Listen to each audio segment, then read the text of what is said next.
Let's go and take a more in-depth look into the preset browser. So we'll come over here, click on the Show Preset button, and the preset browser slides out, and here we have all of the folders with the various lens flares.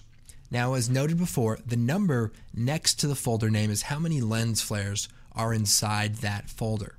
So if we click on the folder, we can then start looking at the different lens flare presets. So to load them, we just click on them, can move them around, try them out, hit the space bar to come out, try some of the other ones. There's subtle lens flares that, might be for smaller lights or, a really bright sun or something like that. So there's really a lot of variation. And what a lot of people might use it for is to just see different looks. And say you don't necessarily like this little blue element. Well, you can load the lens flare, scroll down in the object stack, find that object that you don't like, and hide it or even delete it. And you could either resave it as your own custom, make some more changes, or just hit OK and use it. So we really wanted to make it easy to just get started and get going with optical flares right away. And you can use the navigation at the top here, or just click on the back folder. You can look at some of the other folder presets, and you can even save the preset into your own folder or create a new folder of your specific variations. Go ahead and hit cancel for now. Another cool feature with optical flares is the ability to load multiple lens flares. So let's just open up this blue one right here. Looks pretty good, but say I want to combine it with this subtle green one. If I right click, there's an option to add to current. Now if I just click on it, it will replace it. And I can undo that.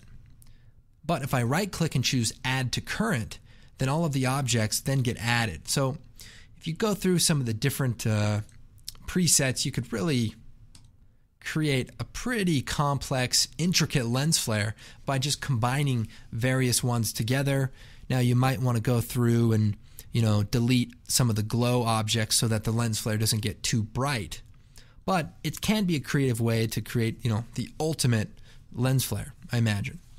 Now inside of the plugin folder is the optical flares presets. Now we use our own preset files to store all of the different information, and you can go in there, click on the lens flare presets, and you can copy them, back them up, save them, even send them to your buddy who has optical flares, and they can load them into their project.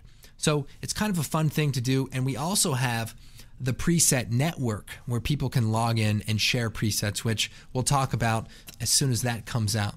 Now remember, in addition to saving an entire preset, you can also save individual objects by right-clicking, choosing Save as a Custom Object, and then giving it a name, and then that will become available in the Lens Objects custom area. So kind of a cool way to just save off your individual elements that you really like and that you maybe want to reuse.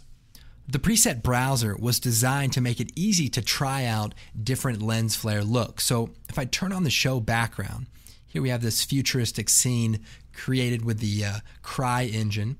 And if we come over here to the browser, we can click on some of the different presets and just try out different looks for our light.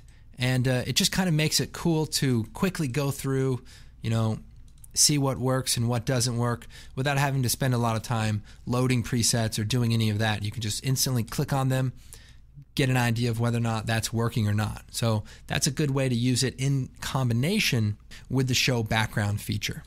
So optical flares has the flexibility to create your own unique custom lens flare or get started right away with some of the great presets that you can use right now.